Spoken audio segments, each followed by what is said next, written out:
Muchas gracias por tomarse el trabajo de venir a escuchar y a reflexionar un poco sobre lo que es la pasión de nuestras vidas, ¿no? El derecho, yo escuchaba recién la presentación, le agradezco. No me gusta escuchar los antecedentes porque en realidad son expresiones de un momento determinado. Yo estoy muy contento de estar aquí, muy contento de que me reciba la universidad. Se lo decía hace unos minutos a la decana, yo soy un hombre de la universidad. Creo que es el lugar donde se ha construido el discurso jurídico argentino. Tengo un profundo cariño por la universidad pública, por la gente que trabaja en ella. Yo tengo más de 30 años trabajando en la universidad, en nuestra Facultad de Derecho, con responsabilidades institucionales, pero particularmente, y lo que es una pasión en mi vida, que es la docencia. Estoy convencido que una de las grandes formas de transformar la realidad y nuestra comunidad es la formación profesional. Por eso cuando se habla sobre la función de la universidad en relación al Poder Judicial, en relación a los abogados, creo que hay que interactuar fuertemente. En aquel momento, cuando se recupera la democracia, creamos todo un sistema de cuerpos de graduados, el sistema interuniversitario de cuarto nivel, justamente tratando de recuperar esa herramienta transformadora que era la formación universitaria de alto nivel, profunda, respetando los principios, respetando el pluralismo. Eso que tiene la universidad, y no sé si hay en otros lugares, se haya mantenido. Este tema, soy profesor de Derecho Comercial, es cierto, pero también es cierto que gran parte de mi vida la he pasado al lado del maestro Mosè Iturraspe, y con él aprendí a contemplar la búsqueda de los equilibrios razonables en la vida, y entendiendo que el derecho es una construcción en pos de los derechos fundamentales de las personas, para que podamos vivir mejor, para que se puedan realizar. O sea, estoy en la difícil disyuntiva de hacer el equilibrio entre los negocios, la empresa y los derechos fundamentales de las personas. Este es el tema, la búsqueda constante en una sociedad como la nuestra, que tiene determinados paradigmas económicos y políticos. Nosotros vivimos en este mundo, en un sistema capitalista, en un sistema donde el negocio, la empresa privada, la propiedad privada, la autonomía de la voluntad tienen una consagración constitucional. Entonces nosotros tenemos que hacer la búsqueda, construir los caminos hacia la preservación de los derechos fundamentales, la salud y la vida, particularmente con mecanismos inteligentes, equilibrados. Digo, es difícil a veces. Yo les mostraba recién un artículo que la ley, si ustedes lo observan, salió hace muy poquito, es del lunes 23 de junio, Consumidor y Seguros, donde la ley dice: el autor plantea temas para el debate, que es absolutamente cierto. Son estos los temas. ¿Cómo encontramos el equilibrio? El equilibrio entre el negocio del seguro, entre la empresa del seguro, entre la necesidad de preservar las bases técnicas y la defensa del consumidor. El derecho del consumidor, que cuando estamos trabajando para las empresas como abogado se nos ha presentado como el enemigo de estos tiempos, el avance del derecho del consumidor por sobre el negocio, por sobre las estructuras empresariales. En realidad no es así. El derecho del consumidor nace por una necesidad social. Se habían roto los equilibrios, el trato digno, la seguridad, la confianza, la información. Entonces estaban del ciudadano, del individuo, de los grupos, de la familia, se habían puesto en peligro con un avance importante sobre los derechos fundamentales. Entonces era necesario un derecho de orden público, como lo fue el derecho laboral cuando se desprendió del derecho comercial. Era necesario normas tuitivas, normas fuertes, para tratar de buscar la preservación de esos derechos fundamentales. En ese camino es lo que yo pienso plantear la charla de hoy. En primer lugar, debo hacer una reflexión sobre la responsabilidad civil, porque el conflicto del daño, que en el derecho de seguros se configura como siniestro, el riesgo luego materializado del siniestro, pero ya voy a hablar de ello. Primero voy a hablar del daño a la salud y del daño a la vida. Entonces nosotros no tenemos problemas cuando es el incendio de una casa, la rotura de un cristal. El problema se plantea cuando tengo una persona dañada o una persona muerta. Entonces allí es donde el derecho se pone en tensión. ¿Y dónde trasladaba el sistema clásico hasta que apareció el seguro o la seguridad social?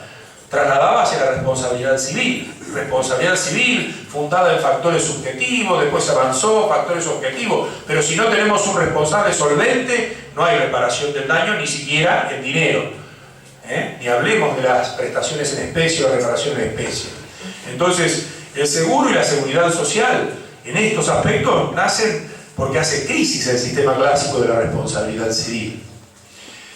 Aquí quiero desarrollar 3 o 4 cuestiones que son para mí previas, que se está dando en el ámbito del derecho de daños o de la responsabilidad civil. El primero de ellos ya está internalizado, que es la constitucionalización del derecho de daños. Nosotros ya no podemos construir una respuesta desde la responsabilidad civil o desde la responsabilidad empresarial sin respetar los paradigmas constitucionales. Pero aquí hay que hacer una advertencia. Nuestra Constitución fue una Constitución económica. El derecho a la salud y el derecho a la vida son derechos implícitos, no son explícitos en la Constitución Nacional. Y tampoco la reforma del 94 tocó estas pautas o principios. Porque la Constitución de Alberdi era una constitución para un momento de la sociedad. Era necesario consagrar los principios económicos de la sociedad. Por eso la libre navegación, la no existencia de aduanas interiores, la preservación de la libertad de comercio, la inversión extranjera, el derecho de propiedad privada. Es una constitución económica, fuertemente económica. La no comercialización de personas en nuestra constitución se refería a la comercialización de personas que existía y justificaban la filosofía y las definiciones políticas del tiempo. Pero no hay nada sobre la preservación de la salud y de la vida en particular, que son derechos fuertes. Ustedes pueden pensar hoy que haya una constitución que no consagre en el artículo primero que la vida, la dignidad y la salud de las personas son baluartes fundamentales de una sociedad. Entonces hay que ubicarse que este fenómeno de la constitucionalización del derecho de daños tiene que ver bien con cuáles son las bases, los paradigmas de la Constitución. Y allí usted se va a encontrar con el 41, el 42, y entonces va a deducir que de la preservación del ambiente, de los derechos del consumidor, lo que se busca es el resguardo de la salud, de la vida, de la seguridad de las personas en sociedad. Pero no lo tiene como derecho explícito. Entonces hay toda una construcción, y en esta construcción tienen que ver los tratados internacionales.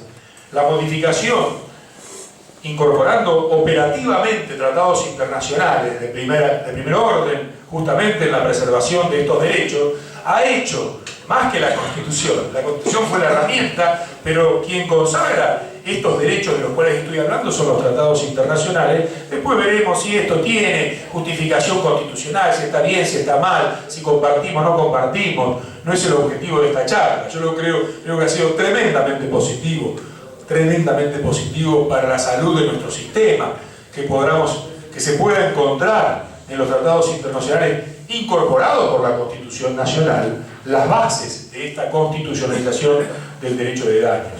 Sigue pleno el deber de no dañar a otro y la reparación plena. Reparación plena que nunca es plena, porque la reparación en dinero tiene un problema. Hace unos días obtuvimos un fallo trascendente, el caso Duarte, en la Corte de Justicia de Santa Fe, que motivó la publicación de otro artículo, que es el tema de los daños permanentes, reparación plena. ¿Cuál es la reparación plena? Bueno, resarcir cada uno de los rubros, de los daños producidos por una actividad determinada, por un hecho determinado, y aparece con la magnitud que usted quiera, desde el daño moral, el lucro cesante, la pérdida de chance, el daño estético, el daño biológico, el daño al proyecto de vida, y así podríamos extenderlo. Pero esa es una perspectiva de lo que procede. El problema es cómo lo reparamos. ¿Cómo lo reparamos? Porque una reparación de 100.000 pesos, 200.000 pesos, 1 millón, 2 millones. Ahora tenemos un chico cuadripléjico y la demanda es de 21 millones de pesos. Y tenemos una póliza por 10 millones de pesos porque es derivada del transporte. Pero los 10 millones de pesos les puedo garantizar que no alcanzan absolutamente para nada, porque el tratamiento cuesta 10.000 pesos diarios. Mantenerlo en el Instituto Fleming, en Capital Federal, cuesta 10.000 pesos diarios. Y el muchacho necesita asistencia absoluta. Y tiene ese cálculo, da ese cálculo porque se incorporó el rubro asistencia de terceras personas. De lo contrario, tampoco tendríamos un cálculo que cuantitativamente sea pleno. Pleno es cuando lo que le doy le sirve para el resguardo y la contención del daño durante toda su vida. Y acá aparece una categoría que a mí me tiene muy preocupado y sobre la que estoy trabajando, que es el llamado daño permanente. La permanencia del daño. De un daño que es hoy, pero después permanece y se hace más agudo y llega a la muerte. Entonces, en este caso Duarte ocurrió con una señora que necesita, tiene una serie de, está totalmente articulada, tiene una serie de prótesis que solamente se le pueden colocar en el exterior y que cada periodo de tiempo deben ser reemplazadas y que además necesita un lugar, un hábitat con determinadas condiciones, de lo contrario se afecta su salud y se pone en peligro su vida.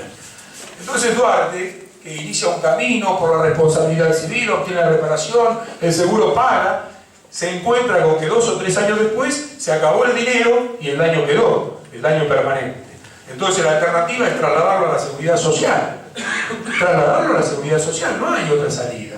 Entonces con esto quiero mostrar que los niveles de reparación, de plenitud, no existen. Es una formulación relativa, cuantitativa y cualitativamente hablando. En un primer plano la responsabilidad civil, en un sistema de transferencia del seguro, y cuando se acabó la responsabilidad civil y el seguro, aparece la seguridad social. Por eso se necesitó una ley de riesgo de trabajo con sus imperfecciones, con sus problemas, con sus métodos, que lo que hace es, una parte de prestaciones en especie, que habla de seguridad social y que deben permanecer por toda la vida, y esto es un rasgo de la seguridad social, la automaticidad, la universalidad, la solidaridad, hacen que sean bases de principio, que esa forma de reparación en especie y por toda la permanencia del daño sea de la seguridad social, no de la responsabilidad civil y no del seguro comercial, de nuestro seguro.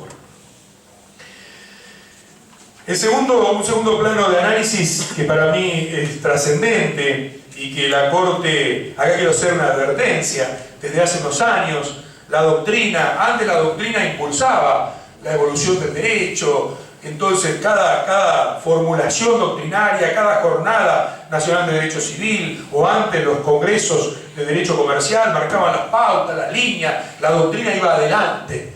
Y después la jurisprudencia hacía un gran esfuerzo por acomodarse. Hoy la jurisprudencia marca el ritmo. La jurisprudencia de la Corte, y más en las provincias donde hay doctrina legal. Entonces la jurisprudencia le marca el ritmo. Ustedes no lo han notado, que ya no se lee la doctrina se lee todavía para reposar, para ver, para confrontar ideas, pero es la jurisprudencia de la Corte la que marcó el ritmo. ¿O fue la doctrina la que consagró la obligación de seguridad? ¿O fue la doctrina la que habla del principio de confianza como base del sistema, o la información como base del sistema? Fue la Corte. Por supuesto que gestos aislados. Cuando digo la doctrina, digo los grandes congresos, que son los que marcan las pautas. Ustedes saben que con este proyecto de código, en Buenos Aires hay un tremendo debate. El debate es, ¿puede el proyecto de código ser autor de 3 jueces y no haber tenido participación en la generación, en la génesis, la abogacía, la doctrina, las universidades? 3 jueces. Entonces, los grandes estudios de Capital Federal señalaron esto como una objeción. Son los mismos jueces que luego van a decir si esta norma que ellos elaboraron es constitucional o inconstitucional. Y piensan que hay una valla, un obstáculo. Pero es un debate interesante. El debate es cómo la base del precedente, de la jurisprudencia, influye en la generación del derecho. Una de las modificaciones que hizo el Poder Ejecutivo fue esta: sacar la jurisprudencia como fuente del derecho en el proyecto de código, porque hay una disputa importante, filosófica, ideológica y también política, pero la política es en este momento circunstancial. Nosotros estamos dispuestos a pasar a un sistema donde la jurisprudencia sea receptada como fuente del derecho, como lo disponía el artículo 3º del proyecto. Quedó la razonabilidad en la sentencia, pero se sacó la jurisprudencia como fuente del derecho.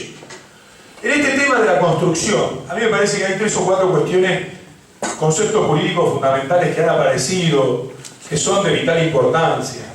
En mi concepción hay una responsabilidad civil clásica y una responsabilidad empresarial. Y la responsabilidad empresarial, o mejor dicho, de las organizaciones, que la Corte lo acaba de convalidar el 24 de junio de este año, en 2 fallos de Unión de Consumidores, son 4 fallos en total, 2 contra la Secretaría de Transporte y 1 contra la Meridional y otro contra el Banco Itaú, si la memoria no me falla, ahora lo vamos a ver. Pero quiero volver sobre estos temas. ¿Qué es lo que ha hecho la Corte desde el Ledesma contra Metrovías en adelante en materia de transporte comercial? Ustedes lo deben manejar estos fallos. Ledesma, Bianchi antes, en materia de concesionarias del peaje. Lo que la Corte establece, 4 o 5 conceptos jurídicos fundamentales. El primero es el de organizador. Si ustedes observan, la línea de la Corte ha ido construyendo diferencias importantes en materia de responsabilidad, cuando el responsable sea el Estado o una empresa, porque aparece el concepto de organización. Y el concepto de organización está vinculado con la previsibilidad, con la prevención, con la precaución, con la evitabilidad. Si ustedes toman la referencia se van a dar cuenta que son las 3 notas del caso fortuito.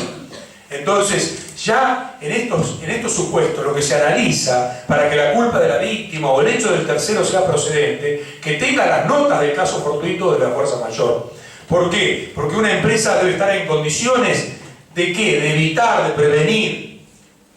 Entonces usted se plantea, dice, ¿pero por qué esto? Y ahí aparece el segundo elemento.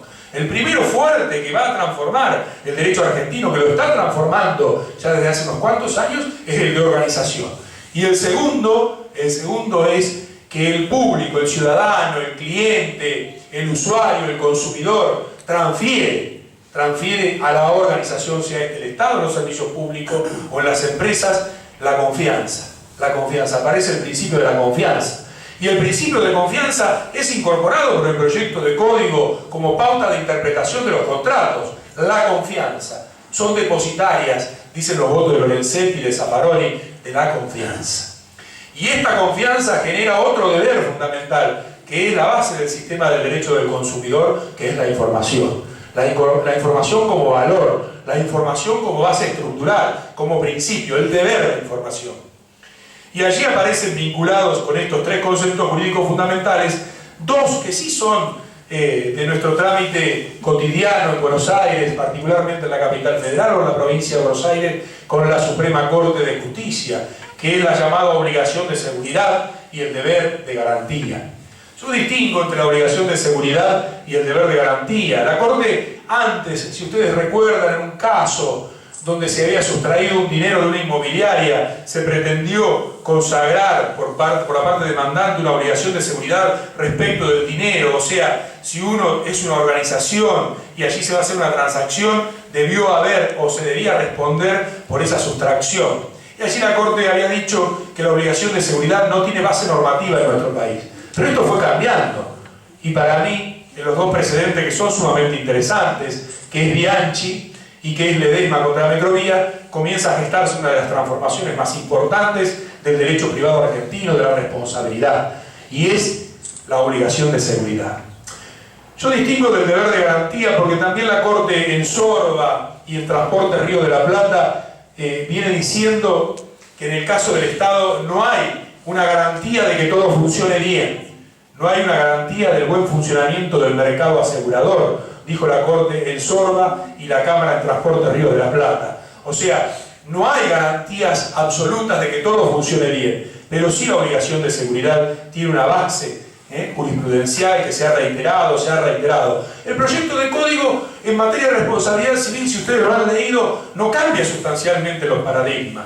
Diría que en algunas cuestiones, como la responsabilidad de los profesionales, se ha quedado quieto, porque sigue siendo el factor subjetivo, aun cuando haya manipulación de cosas riesgosas. Si bien la construcción en materia de responsabilidad es más compleja porque hace una remisión a la naturaleza de determinada clase de obligaciones, y allí se puede llegar a una situación de resultado y no de medios cuando la actuación es con cosas. Pero bueno, no me quiero ir del tema.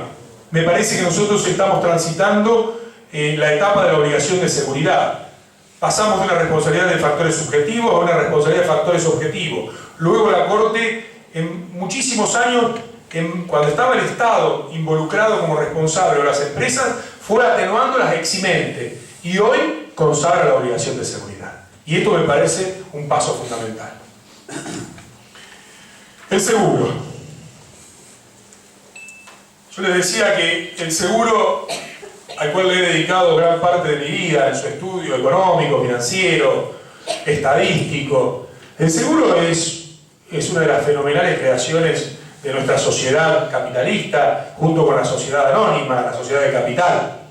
El seguro está emparentado con la responsabilidad, está emparentado con los siniestros, está emparentado con la evaluación de los riesgos. El seguro es un sistema económico financiero, no es un sistema jurídico, es un sistema económico financiero que obviamente en la Argentina reposa el sistema en la ley 20.091, 22.400 y 7.418 y después toda la legislación especial. No cabe ninguna duda que si uno lee la ley 20.091 se va a dar cuenta de que es un sistema económico financiero reglado, controlado por el Estado, a veces con intervención estatal, en algunas etapas muy fuertes, cuando estaba el INDER, en otras etapas la intervención estatal es más atenuada.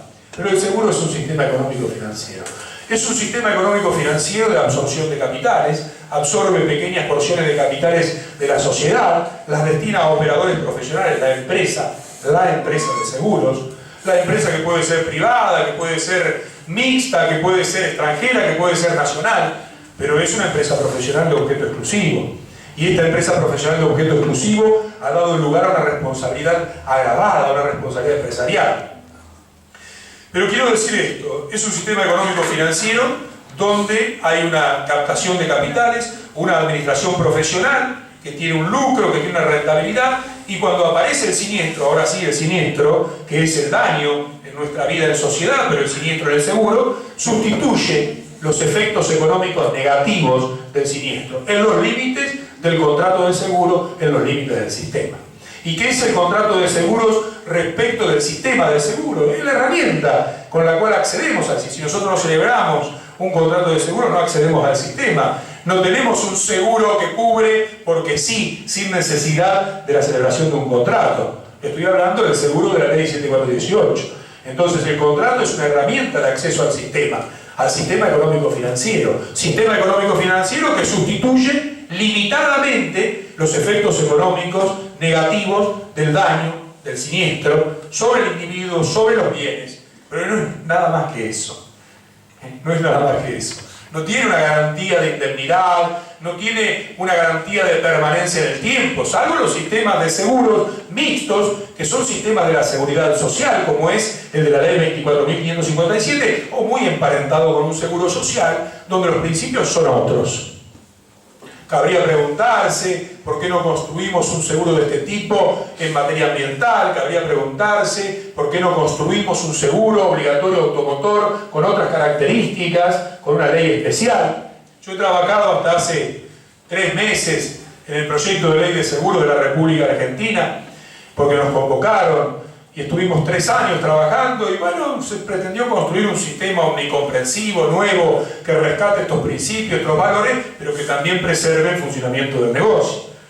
Y dejamos afuera todos los seguros obligatorios, solamente se formulaban una serie de principios que deben respetar los seguros obligatorios y luego el seguro obligatorio tiene que tener una ley especial. El seguro obligatorio automotor tiene que estar en la ley de tránsito. El seguro ambiental tiene que desarrollar el artículo 22 de la ley 25.675 del ambiente.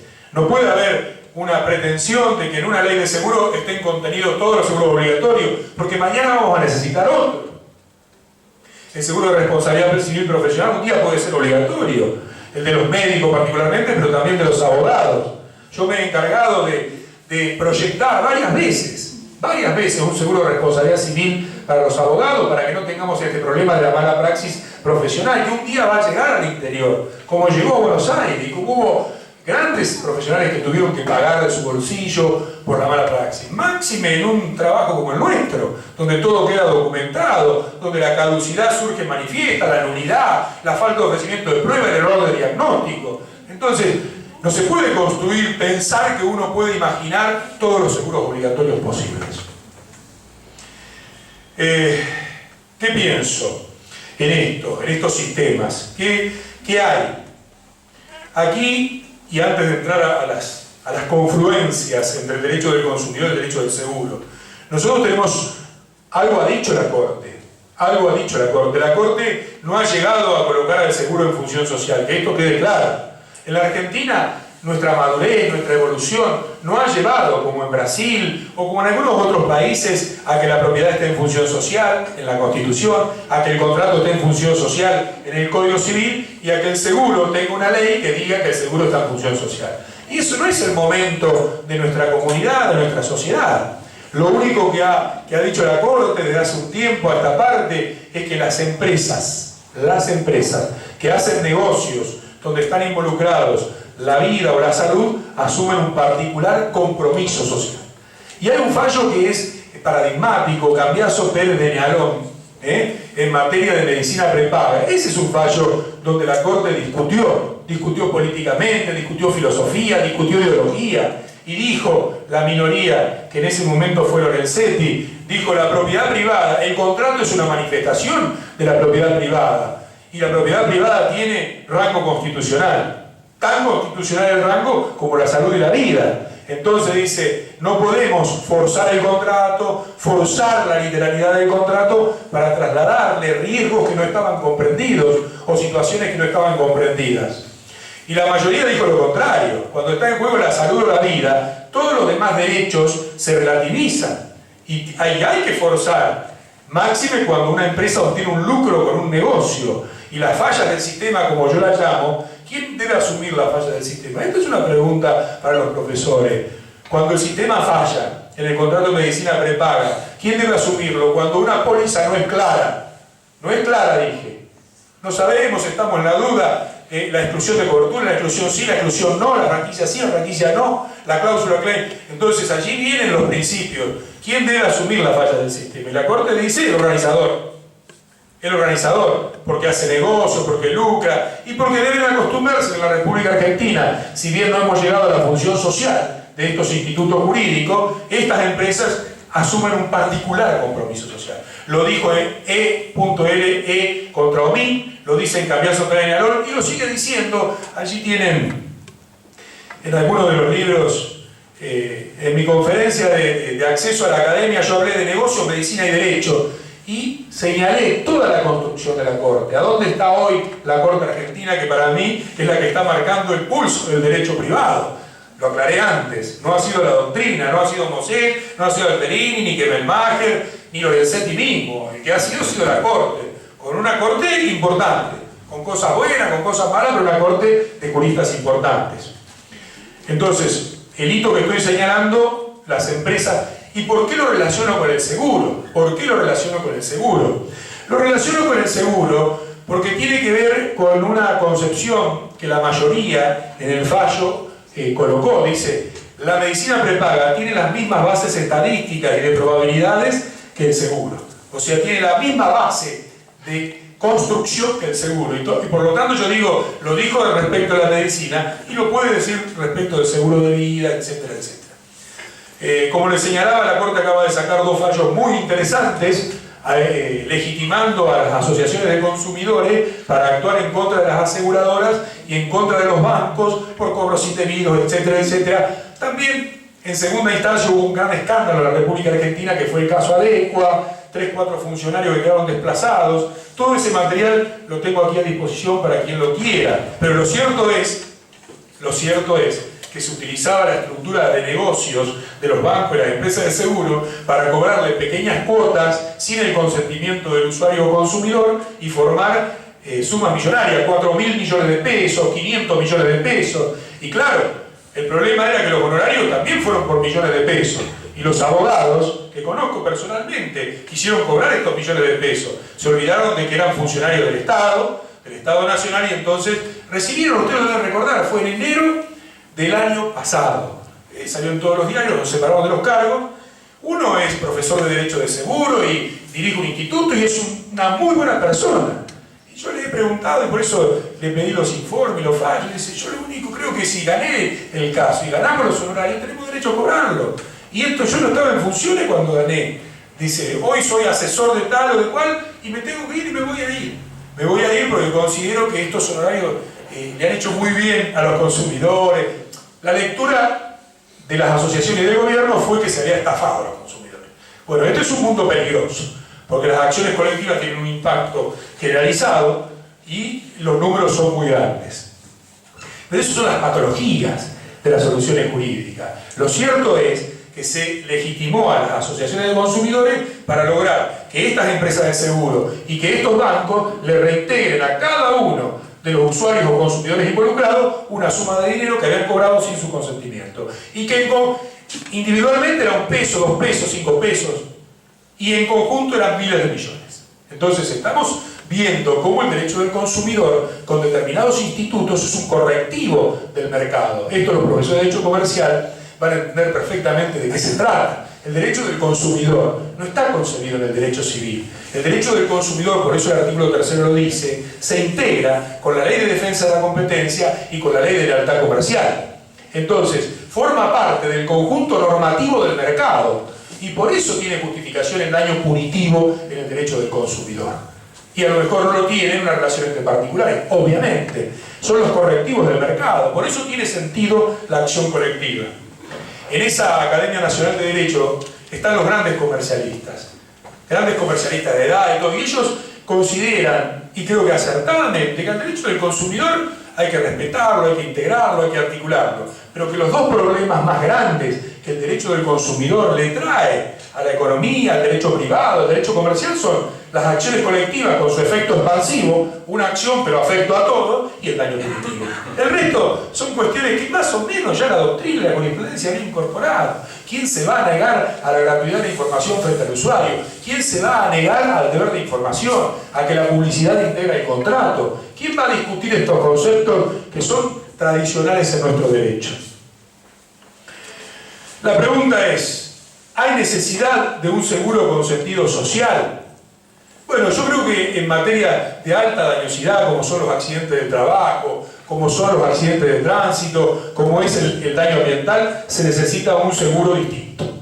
Un seguro distinto porque si no vamos a pretender cargar en el negocio y en las empresas una respuesta que nunca van a poder dar. Necesitamos un seguro con universalidad, solidaridad, automaticidad, límites razonables, pero límites. Hoy el seguro obligatorio de automotor está en 200.000 pesos por muerte. El obligatorio. Y estamos en 6 millones en la póliza de responsabilidad civil voluntaria. Y en 13 millones en la responsabilidad civil voluntaria del transportista. Perdón si estoy con un tono demasiado fuerte, pero quiero decir, el seguro obligatorio automotor no está funcionando en la República Argentina porque tiene muchos problemas, porque no tiene una ley especial, porque no hay defensas y excepciones que no se planteen, o sea, es lo mismo, está en la misma póliza. La primera parte dice póliza básica del seguro obligatorio de automotor, SOA, y después sigue otra, dice póliza del seguro de responsabilidad civil. Y listo, está todo integrado, usted paga un precio, una prima, por las dos coberturas. El primer tramo es el obligatorio, donde aparece un instituto muy interesante, la obligación legal autónoma. La obligación legal autónoma para que uno pueda reclamar directamente. Esto es todo un hallazgo, es la acción directa en materia de seguro. En materia de seguro, la 17418. La obligación legal autónoma para reclamar los gastos de sanatorio por 15.000 pesos y los gastos de sepelio por 8.000 pesos, que deben ser pagados de inmediato, y procede el amparo, y procede la medida autosatisfactiva, y procede la cautelar autónoma, herramienta que los abogados que ejercen saben que son muy útiles. Entonces allí tengo un catálogo enorme de fallos, también en ese libro que le acabo de dejar para la biblioteca del seguro obligatorio automotor. Entonces son herramientas, pero son mínimas. Y encima hay un enorme desconocimiento de la justicia, también desde los abogados. Un enorme desconocimiento de que uno lo tiene a mano. Pero se hizo para la gente pobre. La gente pobre, cuando sufre una muerte, muchas veces no hay para el sepelio, no hay para el cajón, no hay para el servicio fúnebre. Y eso afecta a la dignidad humana. Nosotros tenemos que reflexionar en la universidad, particularmente, sobre estos valores. Después, en la práctica, cada uno defenderá los intereses y de acuerdo a las circunstancias del caso. Pero estas herramientas las tenemos que conocer. Entonces, me da la impresión, y en ese artículo de la ley lo digo, me da la impresión de que se debe construir un sistema especial donde la franquicia no sea oponible a la víctima. Ya voy a hablar de la franquicia, de las cláusulas claim-made, nos vamos a ir metiendo en tema especial. Recién estoy empezando, porque soy demasiado larguero, y las charlas duran eternidades. Así que cuando se levanten, la gran mayoría, cortamos, pero recién estoy empezando. El debate actual, entonces, ¿cuál es? Salud versus propiedad, la falla del sistema, ¿quién se hace cargo de la falla del sistema? La responsabilidad del Estado. La responsabilidad del Estado con una ley reciente en la República Argentina, ley que, bueno, estará vigente en un tiempo y que reemplaza el artículo 1112, el 43 del Código Civil. Volver a escribir la doctrina. Y yo digo, ese es un debate que hay que ser sincero. En un artículo que salió publicado el 7 de julio, Ibarrucía decía con claridad, no nos engañemos, desde el derecho público se ha reclamado esta ley desde hace muchos años. El problema es la oportunidad y también el problema es lo que la ley no dice, que son las garantías de inmunidad patrimonial para los funcionarios, para el error judicial. Entonces, cuidado con esta ley, hay que leerla profundamente y ver si está de acuerdo a nuestra doctrina, a nuestros fallos, señeros fallos que fueron el faro de iluminación en Latinoamérica, la responsabilidad extracontractual del Estado, así como lo fue el daño moral en Argentina respecto de Brasil. Entonces, nosotros lo que tenemos que hacer ahora con esta ley es someterla en la universidad, en los colegios, a un análisis profundo y de contraste con lo que vino construyendo muy bien la jurisprudencia del máximo tribunal de la República. Cierto es que cada provincia tiene su derecho público local, tiene su constitución, que hay provincias que tienen muy bien regulada la responsabilidad de los funcionarios y del Estado, y esta ley toma la precaución, como la saca del derecho privado y la coloca en el derecho público, y el derecho público es privativo de las provincias, dice, las invito a adherirse. Si las provincias no se adhieren, tienen su sistema propio, y esta constitución lo que ha hecho es validarla.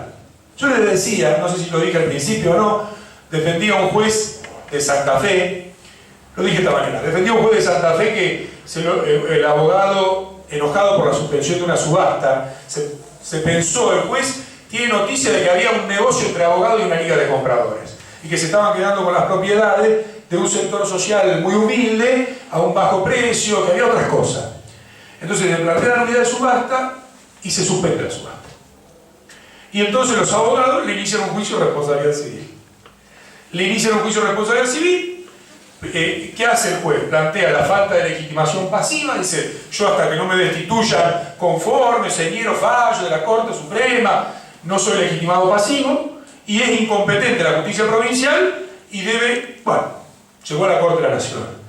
Y en un fallo que no es fácil encontrarlo, la ley no lo ha publicado, no sé si lo ha publicado Provincial o el derecho, hay que buscarlo en la página de la Corte, que es Marinkovic contra Vargas.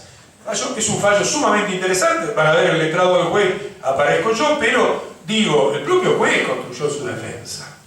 Yo lo acompañamos en su momento con Mosé, lo acompañé porque veíamos que hay que darse el debate. ¿Queremos nosotros que la responsabilidad civil de los jueces, ya no digo del error, estamos hablando de distintas situaciones, sea exigible al juez sin que sea desplazado del cargo, sí o no? ¿El juez cómo se va a sentir? ¿Se va a sentir libre de dictar sus fallos? ¿No? ¿Queremos un juez inmune o no a esta agresión patrimonial? La misma pregunta hago respecto a los funcionarios. Yo respecto a los funcionarios diría, no lo quiero inmune. Quiero que se le pueda reclamar al funcionario, se le puede reclamar fundamentalmente por hechos ilícitos, estoy hablando, ¿no? Por hechos ilícitos. Al juez por su actuación. Pero digo, un juez al que lo llenemos de juicio de responsabilidad civil. ¿Cómo hacemos? ¿Cómo hace el juez para mantenerse con una libertad de criterio? Entonces este tema de la responsabilidad del Estado, ¿y por qué aparece en el seguro la responsabilidad del Estado? Porque al no haber fondos de garantía, lo que el seguro no paga, o cuando una empresa de seguro se liquida en forma insolvente, paga el Estado o pagaría el Estado, pero en la República Argentina la Corte en el caso Sorba dijo que el Estado no es responsable del buen funcionamiento del mercado asegurador. Entonces, en la República Argentina, cuando hay un NN que atropella y mata, cuando no hay seguro porque es un auto robado, cuando la empresa se liquidó en forma insolvente y no hay reaseguro que pueda traerse al proceso de liquidación, no paga nadie. No paga nadie.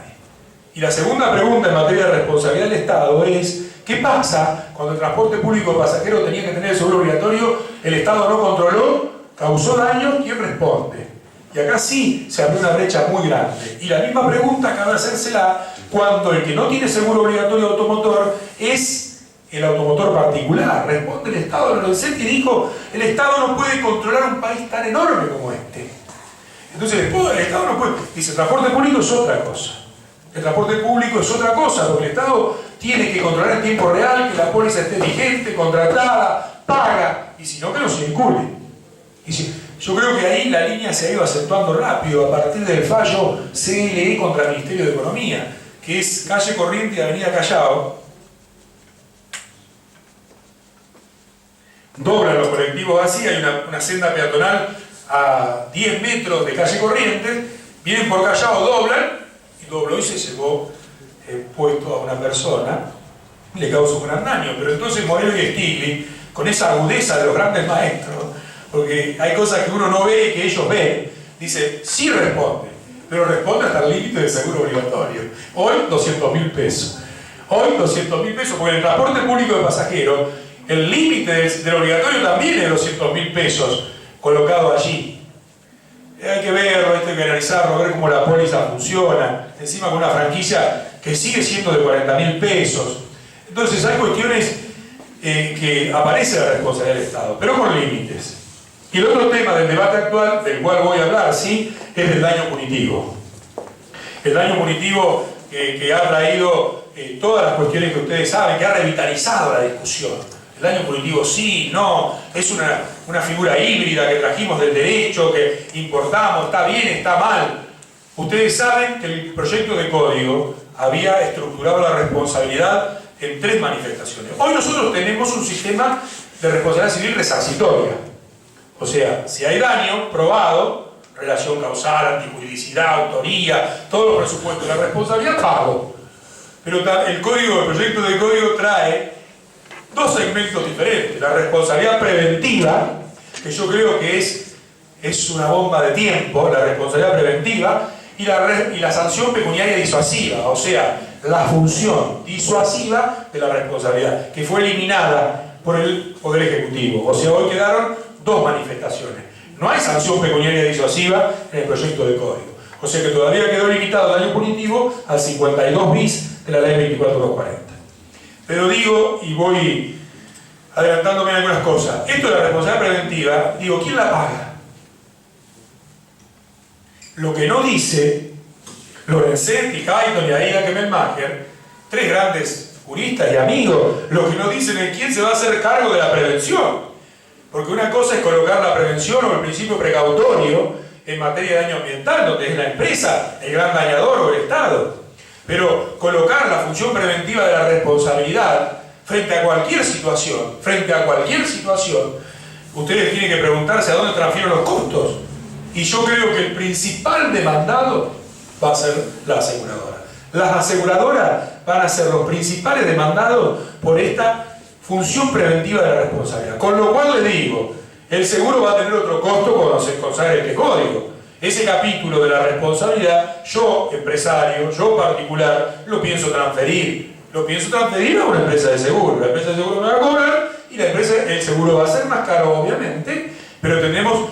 Si la sociedad quiere avanzar, si la sociedad quiere tener más responsabilidad, si quiere tener más prevención, más precaución, lo que hay que tomarse es dónde transferimos los costos.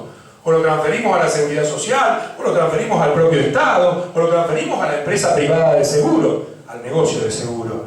Porque generar parcela de responsabilidad que no existe, generar legitimaciones, generar acciones, implica una demanda, implica un responsable, implica un costo. Alguien va a tener... Está formulado, para que lo entiendan, como los requisitos de procedencia del amparo. ante un mal inminente y grave. Cualquier persona, respecto de cualquier persona, puede accionar. Entonces yo digo, ¿quiénes son los legitimados pasivos? ¿A dónde se transfieren los costos? Bueno, entonces yo digo 4 o 5 conclusiones iniciales. La primera de ellos es el reemplazo de la concepción clásica de la responsabilidad civil por la idea de sistema económico financiero que garantiza la sustitución de los efectos económicos negativos del daño. La segunda conclusión, el reemplazo del autor causante del daño por el de organizador de actividades. Porque yo creo que tarde o temprano vamos a separar la responsabilidad civil de los particulares, de los ciudadanos comunes, de lo que es la responsabilidad del organizador. En esto es fantástico el trabajo de este filósofo rosarino, Giulio Caldani, que ha construido realmente en esta materia de una manera fenomenal. Tercera conclusión, el reemplazo de la noción de víctima por el de persona dañada. O sea, sacar el concepto víctima. No, es una persona dañada por un concepto que hace a su dignidad, a realzar el concepto de persona. El reemplazo de los factores de atribución de responsabilidad por las nociones de seguridad y de garantía. Lean Ledesma contra Metrovía, porque el Ledesma contra Metrovía, los profesores de comercial que lo deben dar en transporte, está bien planteado, porque dice, en uno de los fallos donde se viene rechazando la demanda, dice, o los hechos no ocurrieron como se relata en la demanda, o se configuró la culpa de la víctima, porque había colocado el pie en el gálibo en un lugar inadecuado. Entonces dice, o los hechos no se corresponden con la demanda, o hay culpa de la víctima. A lo que responden Lorenzetti, Zaffaroni y toda la corte, dice, no. Él depositó la confianza. Usted le debió haber informado, debió haberlo cuidado, preservado, y ahora, en 2 fallos contra la Secretaría de Transporte, vuelve a revitalizar. No se los quiero leer para no demorarme. Vuelve a revitalizar este concepto. Dice, está en juego los valores fundamentales en el transporte, en el seguro. Esto es lo que la Corte está tomando. 24 de junio del 2014 en 2 amparos. De un lado y 2 del otro. 4 amparos de la misma fecha. Cuidado con esto. Porque se pensó que la Corte iba a retroceder por el caso Buffoni, que fue un caso del 8 de abril, al cual ya me voy a referir.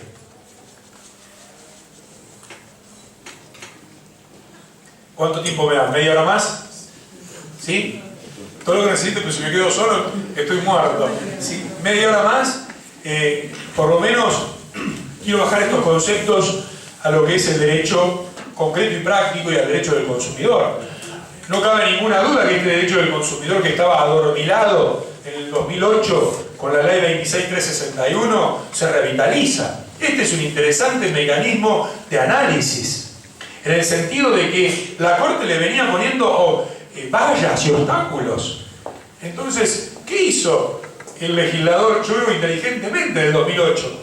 Consagró en normas jurídicas positivas, reformó la ley, y ahora la Corte no puede decir que no hay claridad, que no hay cuestionamientos, y aparecen cosas importantísimas. La primera de ellas es si el derecho del consumidor desplaza, este nuevo escenario que estoy relatando, si el derecho del consumidor desplaza el sistema de responsabilidad civil, si desplaza la ley de seguros, y aparece Buffoni del 8 de abril, de este año.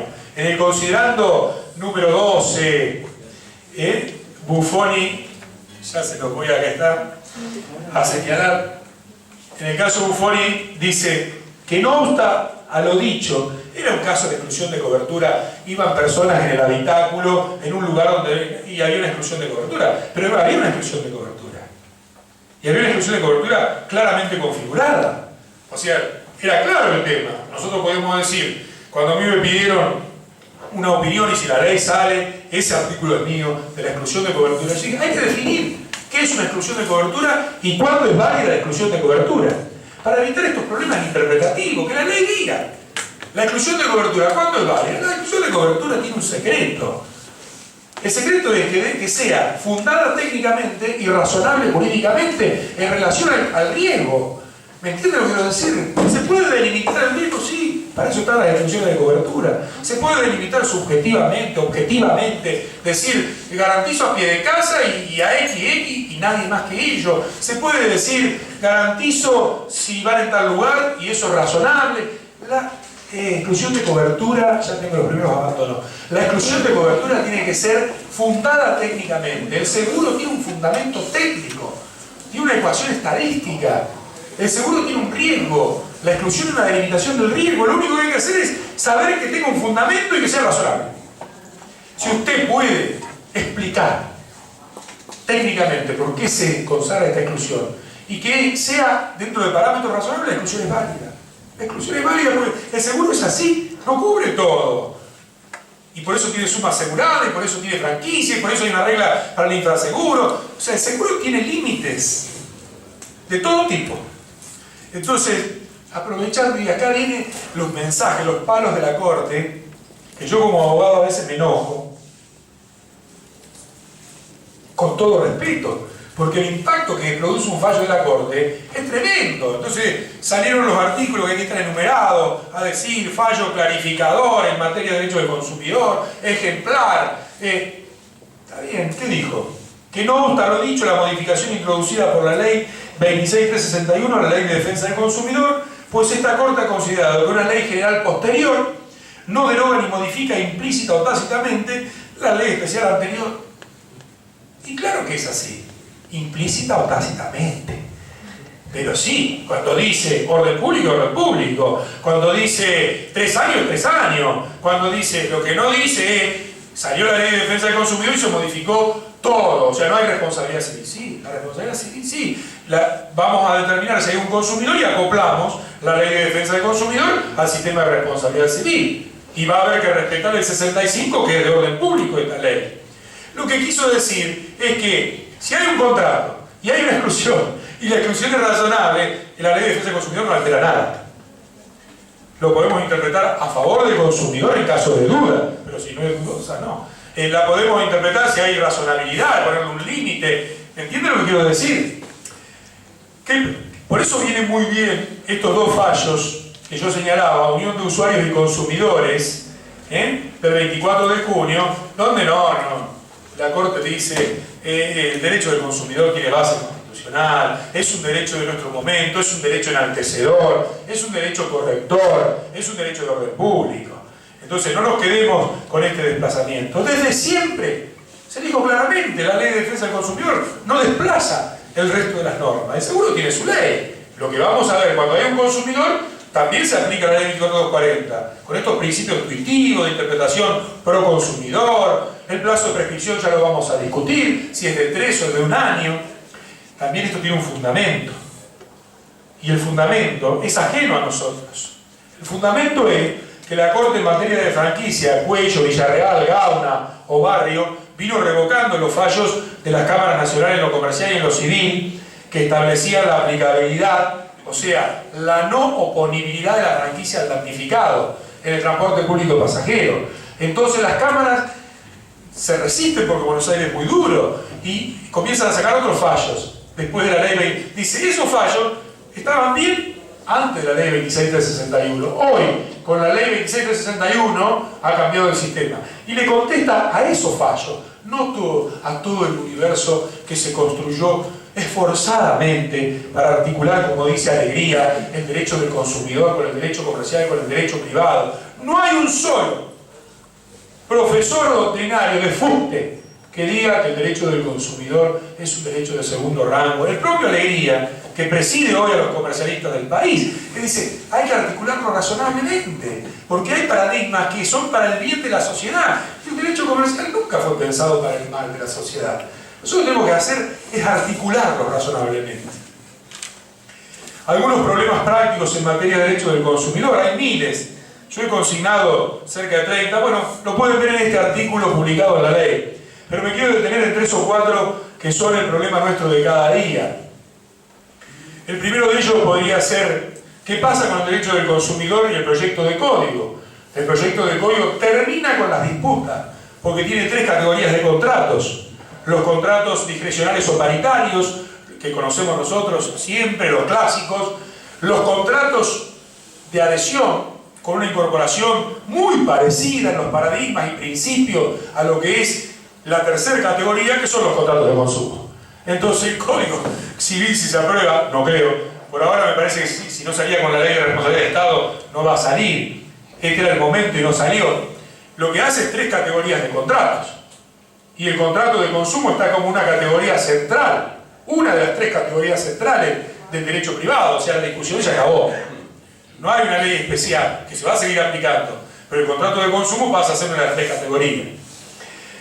Segunda cuestión, en materia de prescripción. En materia de prescripción se viene diciendo esforzadamente, y acá también hay que conocer el tema, porque el proyecto de código trae una prescripción para la responsabilidad civil unificada, contractual y extracontractual, ustedes saben que se unifica, de 3 años.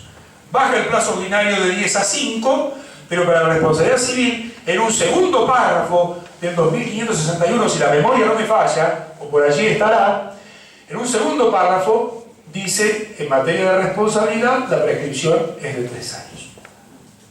Con esto acabó la disputa, porque ya no hay una prescripción larga de 10 años para la contractual, ni una tan corta de 2 años para la extracontractual, y nos fuimos a un término de 3 años, que en términos, diría, de razonabilidad, de nuestros tiempos, yo estoy de acuerdo, podrían haber sido 5, pero también la cola que el seguro tendría que tomar seguiría siendo larga. Esto da respuesta a la cobertura asegurativa, a la transferencia de riesgo. Esta es mi lectura, otros podrán tener otra. Entonces, ¿qué va a pasar con los fallos que vienen saliendo diciendo que en materia de seguro la prescripción es la que consagra el artículo 50 de la ley 24240, que es de 3 años, de la defensa del consumidor? O sea, cuando hay un consumidor usuario. Bueno, yo estoy de acuerdo, pero digo, ¿saben cuántos casos va a haber? Muy pocos. Porque es la relación entre el asegurador, la aseguradora y el tomador o asegurado, no frente a la víctima. Porque la víctima tiene una acción extracontractual o contractual. El problema podría ser en el contrato de transporte, donde la prescripción del artículo 855 del Código de Comercio es de 1 año. Entonces usted dice 1 año frente a 3, y el plenario de la Cámara, y la mayoría de los pronunciamientos que conozco, por varias razones, por la preservación de la persona dañada, por la salud, por la vida, por todo lo que vengo diciendo, aunque sea forzadamente, se fue por la prescripción de 3 años. Pero en el seguro los casos son excepcionales. En el seguro, Stiglitz, la misma que Melmacher, este fallo de la Corte parecen decir, mientras haya algo especial que no sea derogado específicamente, pero para mí, el 50, cuando haya un consumidor o usuario, sustituye los plazos menores de prescripción. Y estoy de acuerdo con el Superior Tribunal de Córdoba, por ejemplo, que hace en abril de este año dictó un fallo importante. Me parece que ese va a ser el camino. El proyecto de código termina con todo esto. El proyecto de código fijó en 3 años, que es el plazo que hoy doctrina, jurisprudencia y necesidades sociales está trayendo. En este proyecto de ley de seguro, que no sé si algún día tendrá luz,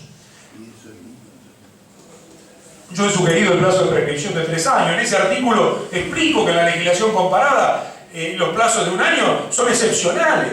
El plazo es de 4 años en el seguro, o de 2 años, pero no de 1. Porque no es razonable, porque cuando usted quiso acordarse, ya el seguro prescribió. Y yo pagué, porque, vuelvo a decir, no es frente a la víctima, es frente al tomador o asegurado. Es 1 año y yo pagué, y es un contrato, y es una relación contractual donde la prescripción, por principio, en nuestro sistema es de 10. Entonces, cuidado con estos análisis, porque tampoco es solo por la víctima. También es que si es seguro, esta persona, su casa incendiada, el campo inundado, se queda sin cobertura, se queda sin sustitución económica. Entonces el tema de la prescripción me parece que va a ir por ese lado. Las cláusulas claim-made. Nuestro sistema no necesita del derecho del consumidor para decir que las cláusulas claim-made son nulas, de nulidad absoluta. Porque tenemos un artículo que es el artículo 59 de la ley de seguro. El artículo 59 de la ley de seguro dice simplemente que no se pueden abreviar los plazos de reclamación o de prescripción. Se acabó. Lo que la cláusula claim-made es base reclamo, base ocurrencia. Nosotros tenemos 109 en materia de responsabilidad civil. Particularmente este problema se da en responsabilidad civil médica. Y me voy a detener para decirle desde mi punto de vista cuál es el problema en materia de responsabilidad civil médica. En materia de responsabilidad civil médica, digo que los seguros son miserables, porque tiene una cobertura asegurativa de 200.000 pesos, 150.000 pesos, y cualquier daño a una persona da 1 millón. Entonces se produce un fuerte conflicto de intereses, porque el médico tampoco lo hace porque quiere hacerlo. Tendrá sus errores, su negligencia, su imprudencia, el riesgo propio de operar. ¿Y qué hace? Cuando contratan el seguro a través de los colegios, contratan un seguro de 200.000 pesos. Por no pagar una prima, y tienen un seguro en el auto de 3 millones de pesos. ¿Entienden lo que quiero decir? El seguro tiene que ser suficiente para que sirva. Por eso se cayó el sistema de seguro riesgo del trabajo. Por eso Gorosito y después Aquino. Gorosito porque sí y Aquino porque no, porque el sistema no daba respuesta. Esto es simple. Esto es absolutamente simple. Entonces, ¿qué pasa? Como uno paga poco, o sea, 200.000 pesos, ustedes imaginan que el primaje es casi inexistente. El riesgo de la actividad es grande. La actividad médica tiene riesgos grandes. La jurisprudencia ha sido muy dura, porque lo que se hace afecta a la salud, la vida, aunque la estamos descargando en los centros asistenciales. Pero ¿qué sucede? Se cobra poco, se paga poco, se quiere cubrir poco también. Entonces dice, no me haga, esto se llama reserva por siniestro pendiente. Son reservas técnicas que la empresa de seguro tiene que tener respecto de los juicios que están en trámite. Entonces, para que me puedan hacer un juicio tengo 10 años de responsabilidad contractual. Entonces inmovilizo una cantidad de fondos enorme. Este es el principal problema. Por eso aparece la cláusula 3,5. Pero si la prescripción baja a 3 años, esos 7 años tan problemáticos hacen que desaparezca la necesidad. Yo encuentro una valla insalvable en el artículo 59. Sin embargo, Stiglitz no lo buscó por el 59. Él dice que es irrazonable, aplica el 37 de la Ley de Defensa del Consumidor, siempre y cuando haya un consumidor, agrego yo. Y yo no sé si el médico es un consumidor. Si los centros asistenciales son consumidores, porque si se cae el seguro también se cae para la víctima, para la persona dañada. El Lorenzetti dice en un artículo importante, antes de que sea juez de la Corte, dice la cláusula puede ser válida o no según los términos en que esté formulada. López Saavedra dice que son válidas, y así podría seguir haciendo un catálogo de doctrina. La cláusula no es válida porque hay un artículo que prohíbe abreviar el plazo de prescripción y de reclamación. Nosotros tenemos un hecho, tenemos un plazo de prescripción, es simple, hay que respetarlo y está en la ley. Para mí es un obstáculo. Algunos podrán decir, sí, pero pie de casa es una norma de la teoría general del contrato, ¿y qué cree? ¿Que no se aplica a las figuras especiales? ¿O usted vio, el que conoce la ley de seguro, que la definición de seguro que está en el artículo primero se vaya repitiendo en cada uno? No. En los seguros especiales lo que se desarrolla son las particularidades. Las particularidades. Franquicia. Franquicia. ¿Qué pasa con la franquicia? Acá hay que distinguir los seguros obligatorios y los seguros voluntarios. En los seguros voluntarios, los regidos por la ley 7418, la franquicia es oponible claramente al damnificado, es oponible y es válida entre las partes. El contrato de seguro tuvo como base en sus presupuestos económicos la franquicia. No hay ninguna razón para que la franquicia no sea válida. Como usted podría decirme, ¿por qué no me paga 10 millones? Porque el seguro dice el límite de la suma asegurada en 1 millón. Le puso el límite por arriba, el límite por abajo. ¿Por qué? Porque la franquicia hace que el seguro sea más barato. Yo tengo un auto de alta gama. ¿O no? Yo tengo un auto de alta gama, supongamos.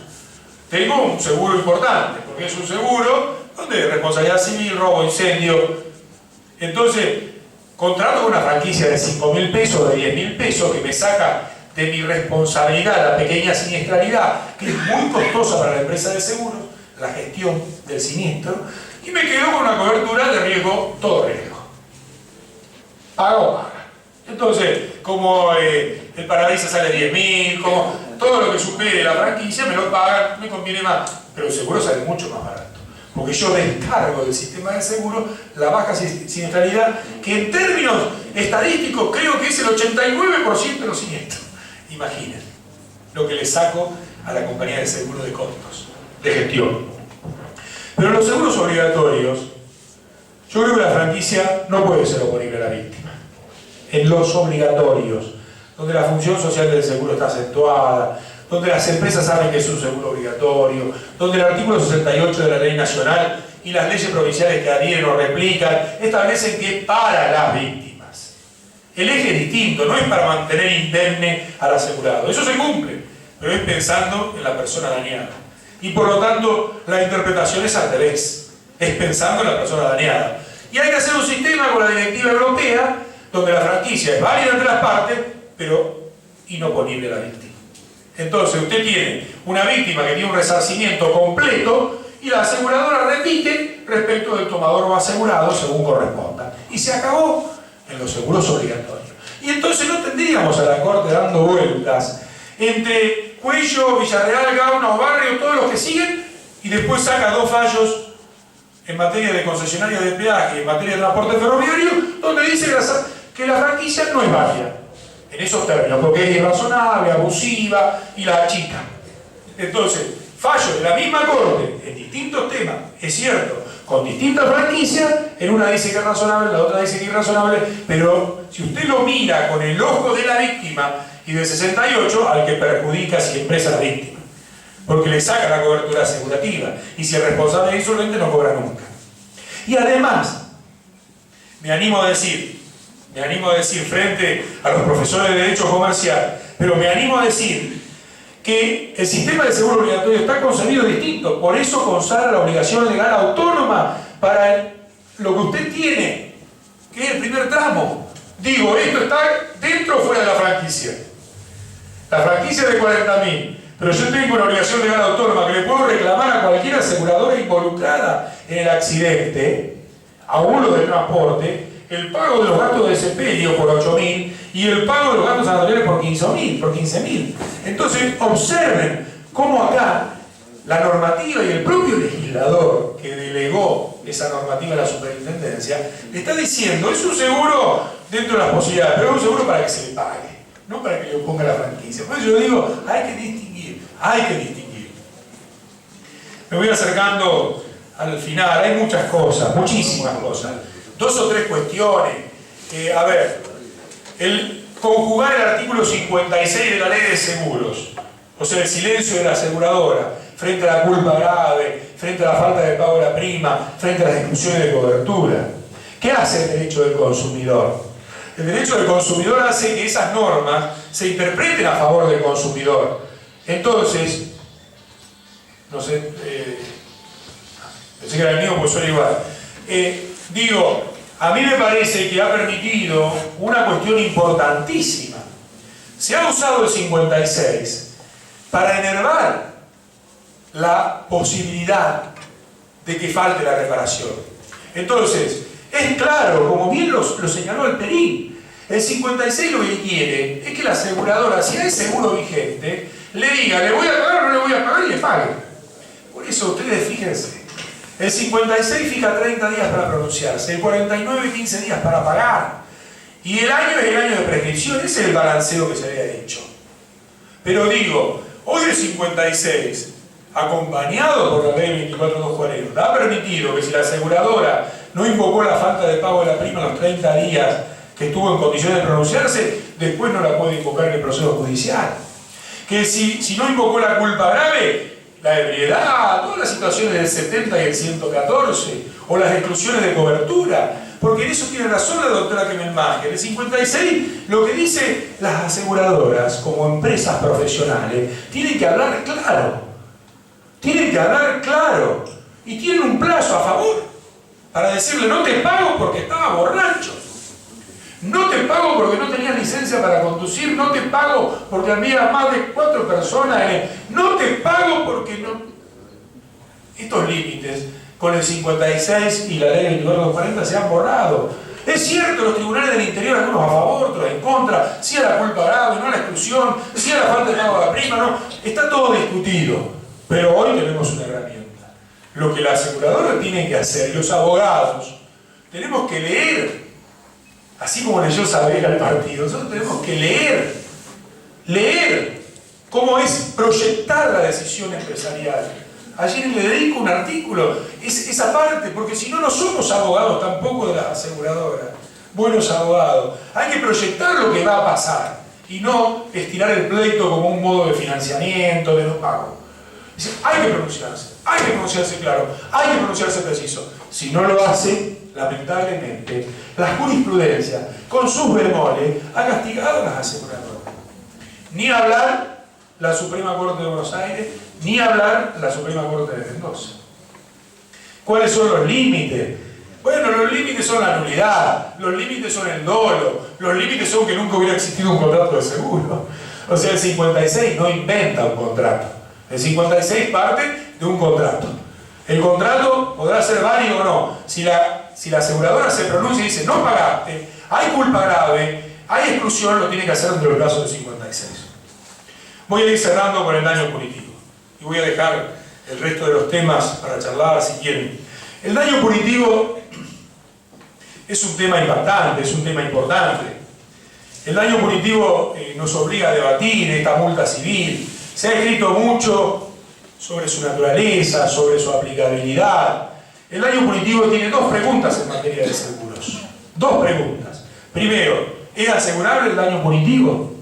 En la República Argentina hay una norma expresa, no hay que ser un sabio. El artículo 112 de la Ley de Seguro prohíbe asegurar las penas. Y esta es una pena, no es un resarcimiento, y así lo entiende el mundo. Ahora, si usted quiere asegurarlo, se lo permite, y yo diría que no. Que el sistema no le permita aunque la empresa quiera, aseguradora. Porque no estamos en el ámbito de lo disponible. Porque es una pena, es un correctivo, es una sanción para que la empresa corrija, para que lo sienta. Ustedes habrán visto y lo deberán dar en la docencia. Yo utilizo mucho lo que es la película, porque eso se ve más claramente. En materia de daño punitivo, en materia de seguros médicos, se aplica el daño punitivo, la empresa inventa una quiebra. En materia del Ford Pinto, tengo un caso igual, donde explotaban los autos. Ahora tenemos otro problema con una marca que explotan en los garages. Y apareció el daño punitivo para que la empresa en la ecuación haga valer. Esta ecuación diga, no, mayor prevención, mayor seguridad. Y si no, tengo un castigo, una corrección. Para mí no es asegurable desde ninguna perspectiva. Aunque quieran las partes asegurarlo. Aunque lo tolere la empresa de seguro, porque la prohibición es clara, es una prohibición legal, no disponible por las partes. Segundo, ¿el daño punitivo es aplicable en materia de seguros? La clave está en que haya un consumidor. La clave está en que haya un consumidor, porque solo está tolerado, permitido y consagrado para la ley de defensa de los consumidores. Entonces, si no tenemos un consumidor, no podemos sostener el daño punitivo. Entonces, determinado que en el conflicto hay un consumidor, que están en juego los principios del derecho del consumidor, que hay un grave menosprecio, porque también nos preguntamos, ¿debe probarse el daño punitivo? Y la gente, los abogados, ligeramente, nosotros, yo le dedico un capítulo en mis demandas. Y después, con la estrategia de ganar y de perder y de aprender, con miles de juicios en mis espaldas, muchos perdidos, ¿por qué no decirlo? Pero con muchos juicios sobre mis espaldas, luego estoy llegando a los 10.000 carpetas en 30 años, está bien, no son ni muchas ni poco, para mí han sido tremendas. Y digo, le dedico un capítulo de daño punitivo, cuando la aseguradora no me paga, y está comprometida la salud y la vida, y tengo un cuadripléjico, y hay una suspensión de juicio a prueba que implica el reconocimiento, y las pericias son absolutamente claras, e insiste en recurrir, e insiste en plantear defensas que son improponibles, y yo lo puedo demostrar, y acaban de salir 2 fallos. Cuando esto se observa, cuando hay falsedades, cuando hay argumentaciones no probadas, la aseguradora va a comenzar a recibir daño punitivo. Por lo mismo que en la década del 60 dijo Alperín, lo que se quiere es que hablen claro y paguen rápido, para que el sistema funcione. Porque si a mí el 31 me suspende la cobertura automáticamente por la falta de pago de la prima, lo que quiere es que el resarcimiento o el pago de la suma asegurada venga en tiempo oportuno, para que esto se reconvierta y todo siga funcionando armoniosamente. El daño punitivo tiene 2 fallos en la Argentina. En este momento se los traje al día de ayer. No hay más de 60, 70 fallos. No hay más en materia de punitivo, y de los 70, supongamos 80, habrá 50 a favor y 20 en contra. Pero hay 2 fallos que hay que leerlos. Machinandiarena de la Suprema Corte de Buenos Aires, que superó las 3 instancias, primera instancia, segunda instancia, y la Corte bonaerense, y Tejero. El de Córdoba, que fue más impactante porque el daño, la multa impuesta en la primera instancia fue de 2 millones de pesos, revocada en la segunda instancia y confirmada la revocación por el Superior Tribunal de Córdoba. Porque el daño punitivo no es para todos los casos, es cuando hay un grave menosprecio, cuando usted le da la oportunidad, le manda la carta de documento e insisten, no le contestan, no lo atienden, lo maltratan. Es para esto, es para preservar el trato digno del consumidor en el mercado. Por eso digo que es un correctivo de mercado. Pero digo que es una figura apasionante, atrapante. Y a no dudarlo, mis queridos colegas, hay que probar. En el daño punitivo hay que probar. Esto, yo no digo, como dice la doctrina en la postura restrictiva, la culpa grave del dolo. No, no. Yo digo que lo que hay que probar es que le di la oportunidad y no cumplió, que era manifiesto que tenía que cumplir y no cumplió, que hay incumplimiento, pero que hay también un grave menosprecio, un desmedro del consumidor. Y también podría ir a probar si hubo beneficios económicos, porque hay un reenvío interno al sector de la falta. Y en el sector de la falta hay un catálogo de conductas a probar. Entonces, este tema de la prueba de daño punitivo para los abogados es esencial. No es solo reclamar, es también inteligentemente probar los extremos del 52 bis. Bueno, con esto voy cerrando, les agradezco mucho y estoy dispuesto a las preguntas que ustedes me quieran hacer.